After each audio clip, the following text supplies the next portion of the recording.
Ya, hai. Di tahun 1985, Indonesia memiliki juara dunia tinju.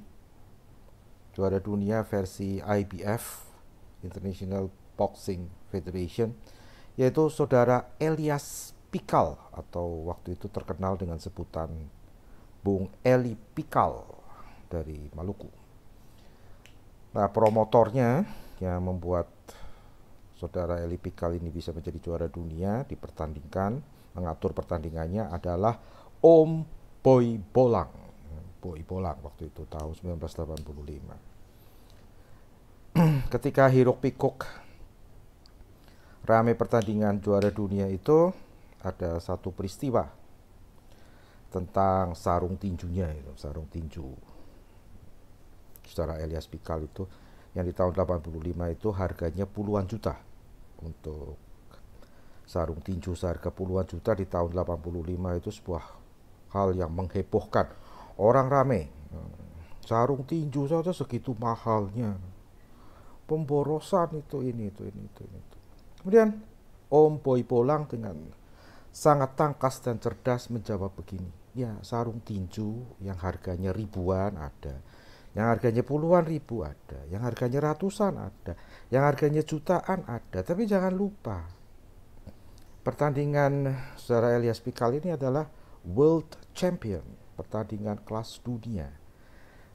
Pertandingan itu membutuhkan sebuah sarung tinju yang tahan menahan segala gerakan punch dari sang juara. Itulah kenapa harganya mahal.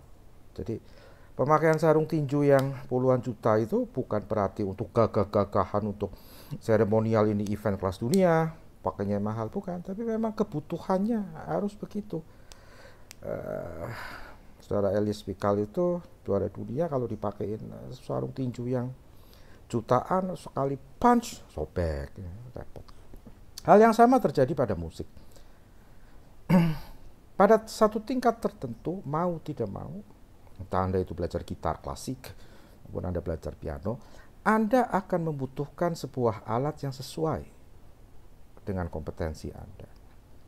Ceritanya begini, di lembaga sertifikasi internasional baik ABRSM, RSL atau Rock School, kemudian Trinity, itu ada semacam unwritten rule, peraturan tidak tertulis, bahwa kalau tingkat debut itu masih tingkat starter pack, pemula, jadi nilainya segala macam gampang, diberi murah lah supaya happy dulu.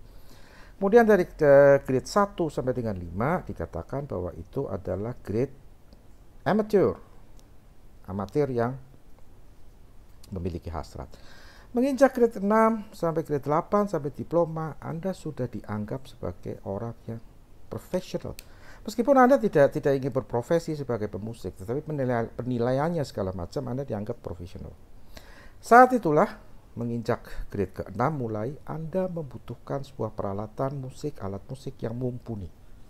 Gitar misalnya, Anda membutuhkan sebuah gitar konser namanya. Dan gitar konser ini tidak murah. Harganya berkisar 10 juta ke atas. Kenapa sih mesti pakai gitar konser kalau sudah grade 6? Ya karena kalau gitar biasa, gitar edisi student itu tidak mampu lagi menampung teknik bermusik Anda, menampung tone color. Gitar itu ada tone colornya, warna bunyinya. Kemudian balancing itu antara senar treble dan senar bassnya itu harus imbang kekerasannya. Ini tidak bisa di gitar edisi pelajar yang 2 jutaan itu. Kenapa? Bukan karena jelek, bukan. Tapi karena memang gitar untuk pelajar itu student type tidak dirancang untuk itu. Harganya 10 jutaan. Kalau Anda belajar piano, lebih geleng-geleng kepala lagi. Ketika Anda grade 6, sudah saatnya Anda mau tidak mau, suka atau tidak suka, membutuhkan sebuah grand piano atau baby grand piano. Dan ini sangat tidak murah. Harganya berkisar ratusan juta. Ratusan juta, Pak. Iya. Bukan buat gagah-gagahan. Kenapa?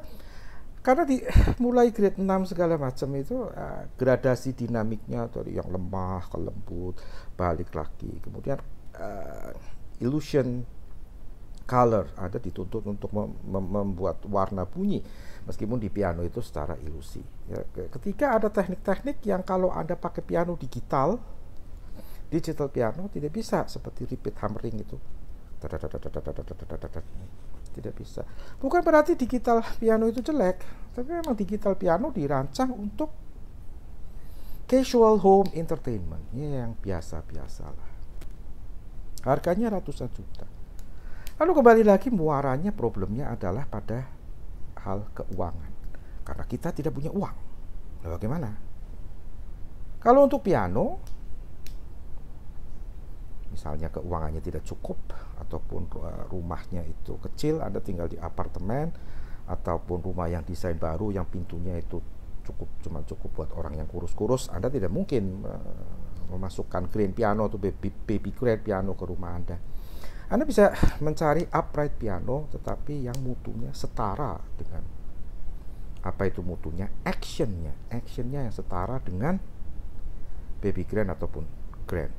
Dalam artian mekanik pianonya itu cukup versatile, cukup luas untuk menampung segala teknik grade 6 ke atas.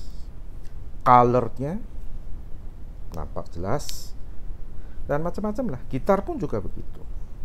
Kalau untuk piano itu, kalau Anda tidak punya uang atau rumah Anda tidak memungkinkan, bahkan untuk membeli upright sekalipun, masih ada cara lain, yaitu cara rental. Sekarang ini terutama di kota besar banyak orang rental grand piano, baby grand untuk main di situ. Rental kalau misalnya anaknya ataupun Anda sendiri menghadapi ujian misalnya, ataupun mau konser online atau konser tatap muka. Itu. Kemudian kalau Anda mendengar begini, alah apa zaman begini, ratusan juta macam-macam saja. Saya tuh belajar piano itu cuma buat seneng-seneng, Pak. Gak usah mahal-mahal begitu. Oke, it's fine, gak apa-apa, tidak apa-apa.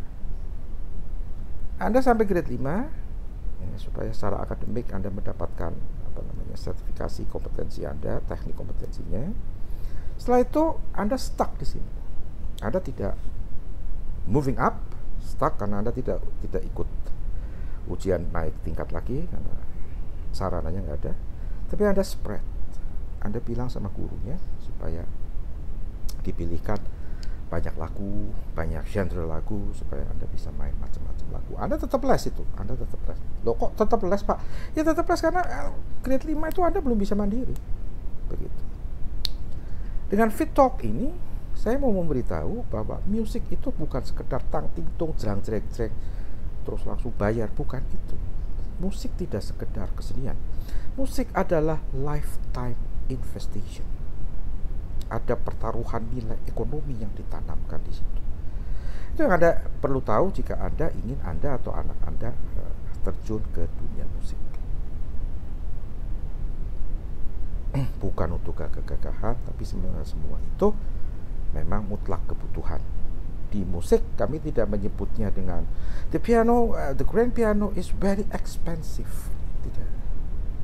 Tidak ada kata-kata very expensive karena kesannya kalau sangat mahal itu berarti out of reach, ya, di luar jangkauan. Kita di musik biasanya menyebutkan not cheap, tidak murah, tapi it's not very expensive. Itu saja, Anda pertimbangkan, Anda pikir-pikir lagi, jalan keluarnya tadi saya sudah berikan. Begitu saja, bye-bye.